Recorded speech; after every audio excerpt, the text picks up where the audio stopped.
Hello and welcome to the McGrath Clan gathering for 2020. As you will all know, COVID-19 has disrupted our proceedings, so the live gathering could not take place. Luckily we have modern technology, and this is the way that we can bring the clan gathering to McGraths in Ireland and all around the world. Now, first of all, I'll introduce myself. My name is Proinsias Mag Fionnghaile. I'm the clan chieftain of the McGinley Clan, who come from North Donegal. The subject for my talk today is traditional Irish clothing. And what we mean by traditional Irish clothing is the clothing that was worn by the Irish people during the Gaelic period up until the plantation. After the plantation, most aspects of Irish culture either died out or was banned, etc. So certain items that do not come under this category we will not be talking about. These items include the Aran sweater, which is not of Irish origin. I know many of you will find that hard to believe. It was introduced by fishermen in the early to mid 1800s, and these fishermen came from Scotland and Guernsey. In fact, the Irish word for a sweater is Gansey, and that is simply a Gaelicized version of the word Guernsey. We won't be talking about Kinsale cloak either. Again, it's not really a native Irish item. It was a fashion item in a very small part of Ireland.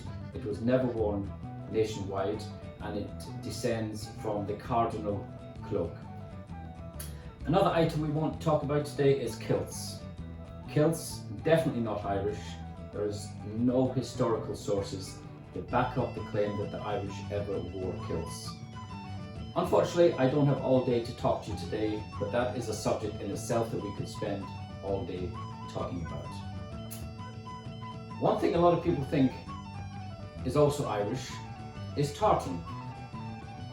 That's one thing that definitely is Irish, and we will talk about that more later on. So let's get on with it, and let's detail some individual items that are definitely Irish. The most common item mentioned in historical sources and in depictions is a tunic. And that tunic, sometimes called it in the English language a tunic or a shirt or a smock. The Irish word for that is leina. The word leina in modern Irish still survives, but it has the general meaning of a shirt. But historically it meant this linen tunic. The word leina itself derives from the Irish word lean, which means linen. So we know the fabric that it was made of. The next most important item is the Brat. That is an Irish version of a mantle or a cloak. The Irish also wore a very short jacket called an inner, and they also wore trews. We won't really be going into that too much today. And on top of all that, for winter wear, there was also a garment called a coata mór, just basically means a great coat.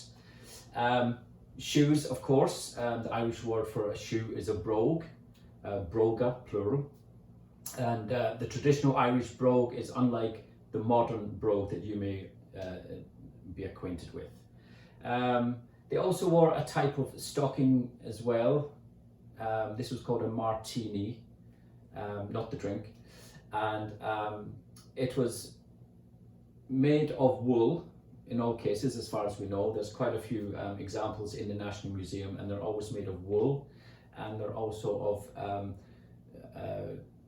of fabric. They're not knitted. Okay, so, and sorry, I should also mention the kris as well. Kris is a traditional Irish belt.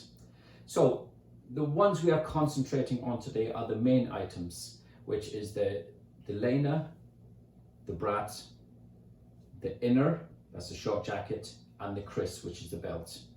Now, if you look at what I'm wearing here at the moment, I am wearing the short jacket, which is called the inner, and the leina, the tunic. I also have a little bit visible there, the kris.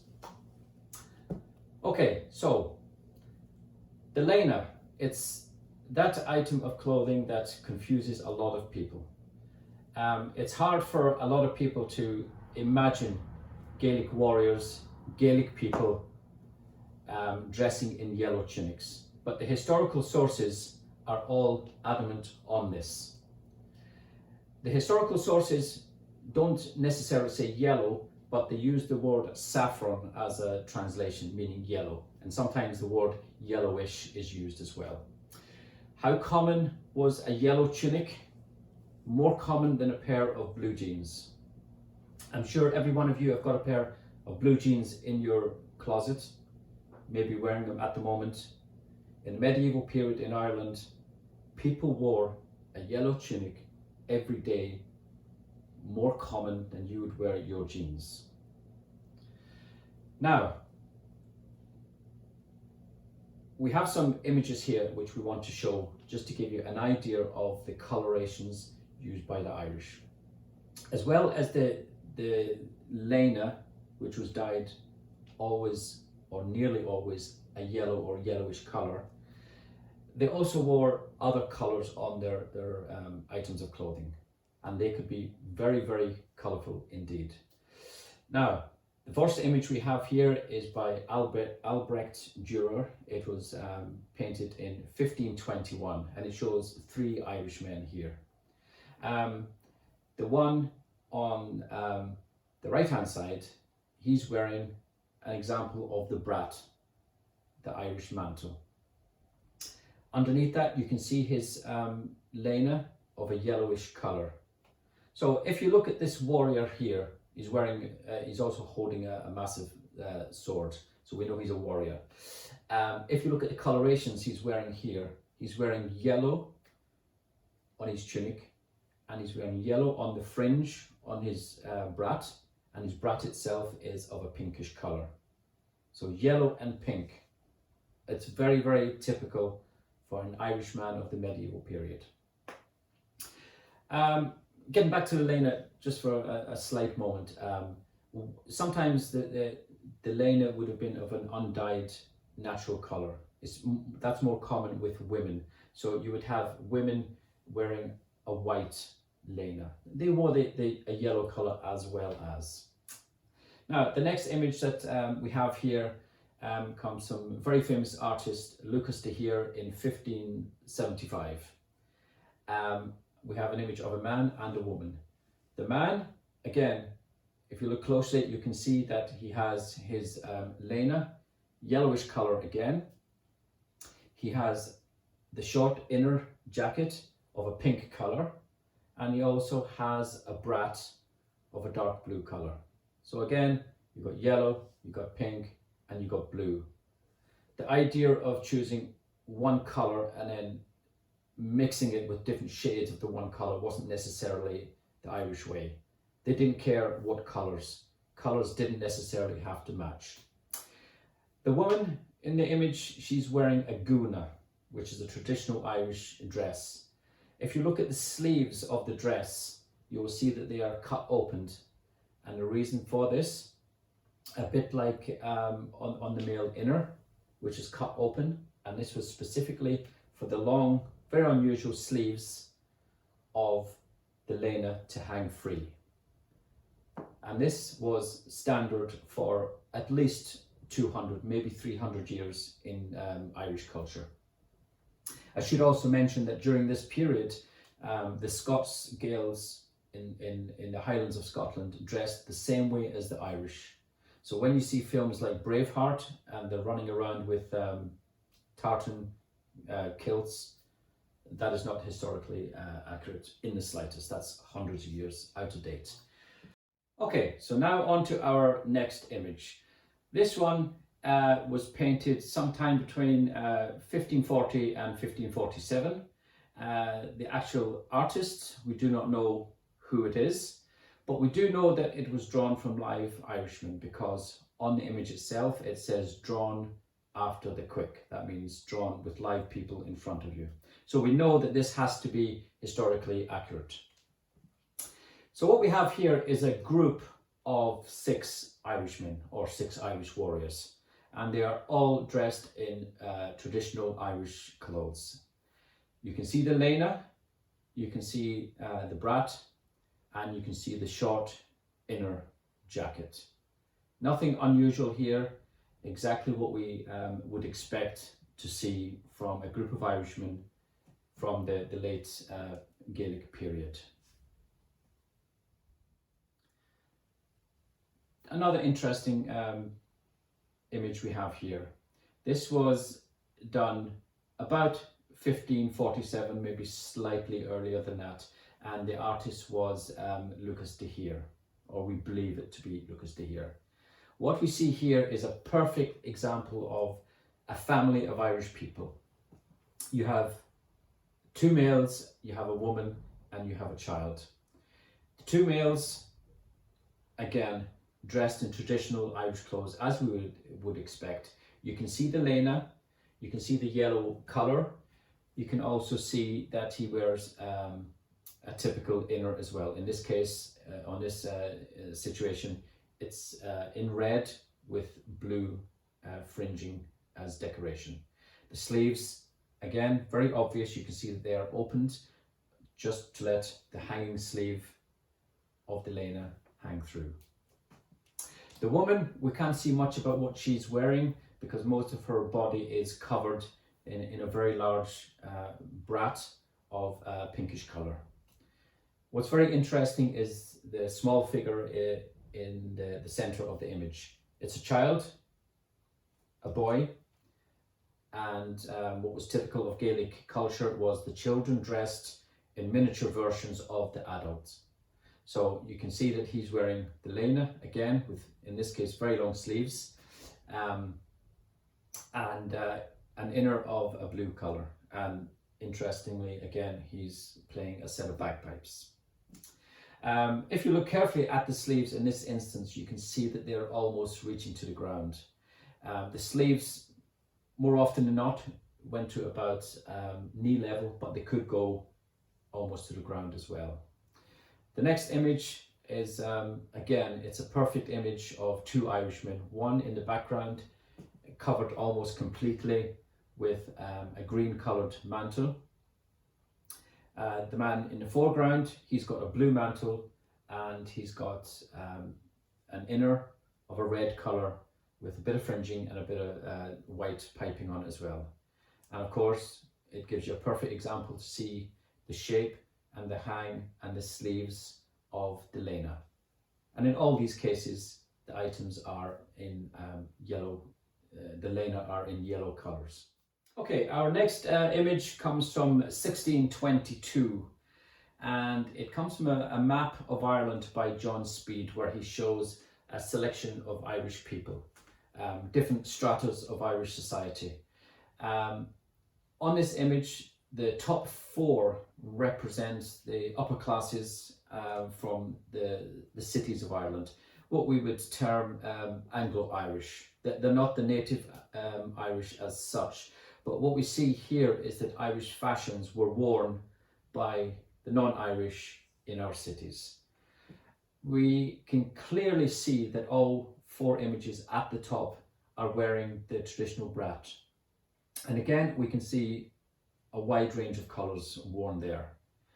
The two lower figures are very interesting. These are the native Irish people.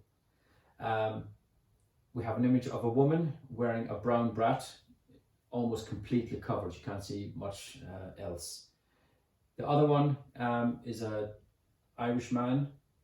Again, he's wearing a typical brat in a kind of herringbone colour mixture of blue and red, very unusual, and you can see the fringing. What is a little bit different in this figure is that he's wearing trews instead of the usual lena, but the Irish did wear trews, as I mentioned previously. I have one or two images here that have been dug up from Irish bogs over the past 100 years or so. You won't find the lena, even though everyone in Ireland wore the lena, you will not find any lenas.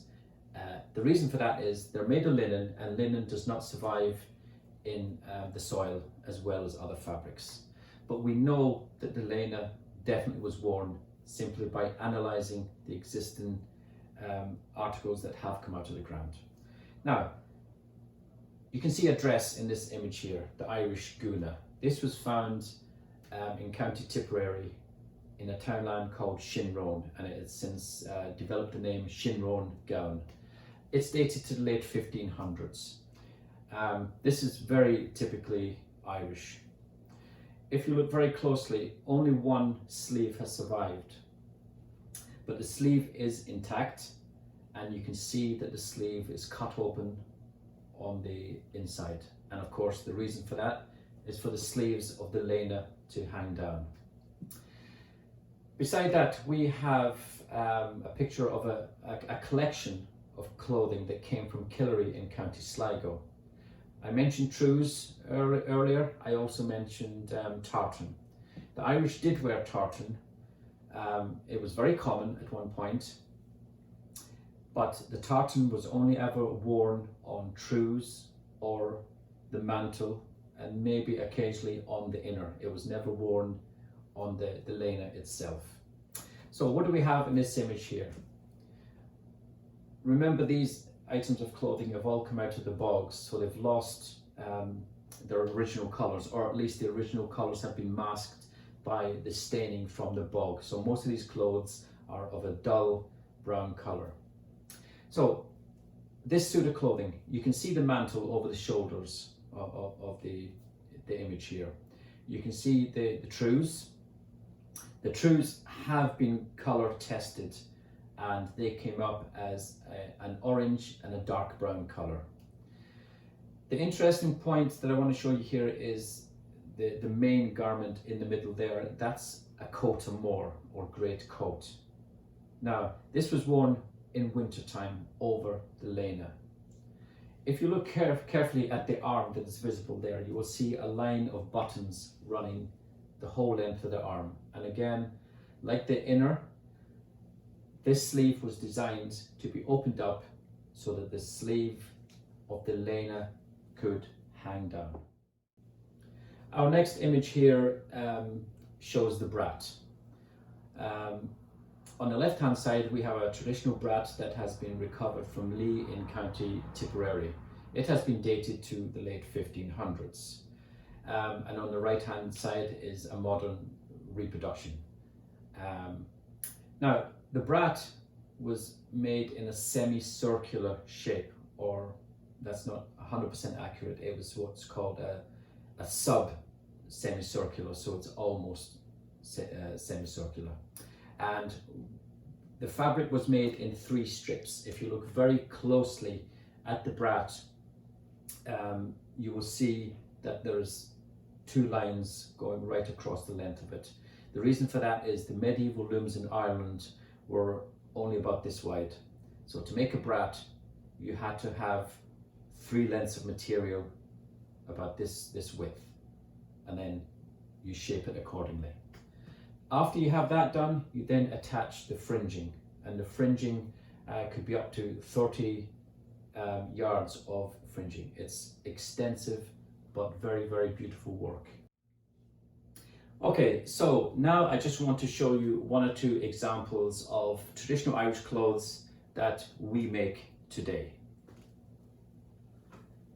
Here is a fantastic example of the traditional Irish inner.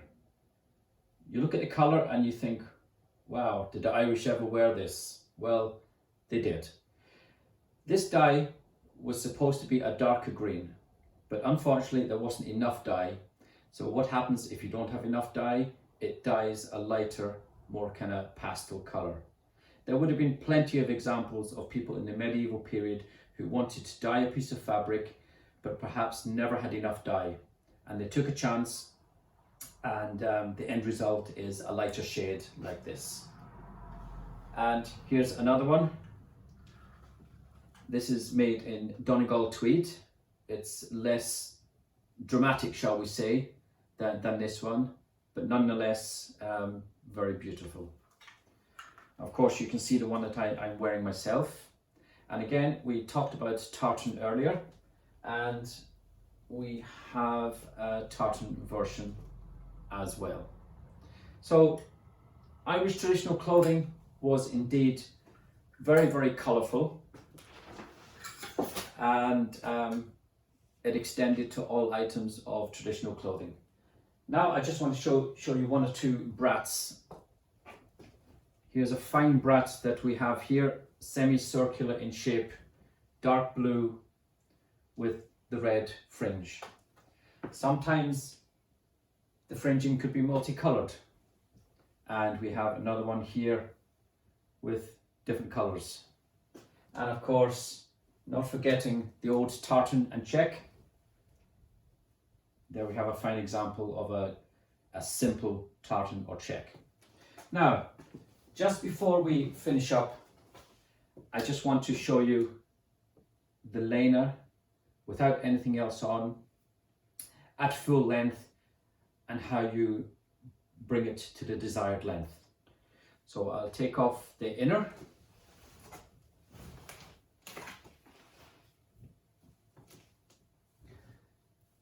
And then we have the lena, and we have the belts.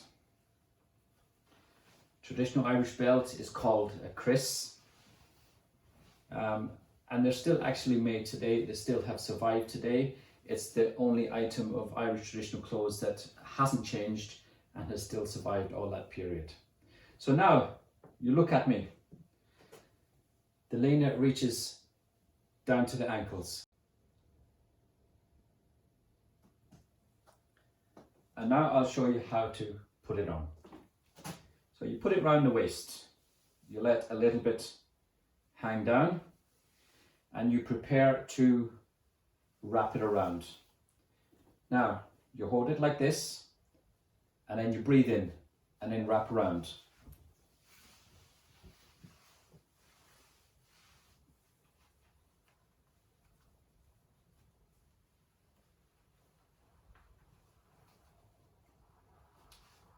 And then you pull it out like that. Then you can breathe again. Now, what happens when you do that is you breathe in, you wrap it around, then you breathe out, and that forces the fibers to close together. So therefore, although there's no buckles, there's no fastenings, this will stay here forever. It's very comfortable, and it'll last you no problem. So now the final thing to do is to pull it up through the belt like this, and you keep pulling till you get to a desired length, the length that suits you. Now, you will find in medieval periods someone might have wanted it a bit longer like this. But in general, males would have brought it up to approximately the waistline. Women and people in the church, they would have worn it at ankle length. But for the male, there you go. And that's how you wear the traditional Irish lena. Okay, thank you very much for joining me today. I sincerely hope that you've enjoyed this very short talk that I've given on traditional Irish clothes. I wish it could be for longer, and I wish we could have met in person, but hopefully in the future. Thank you very much.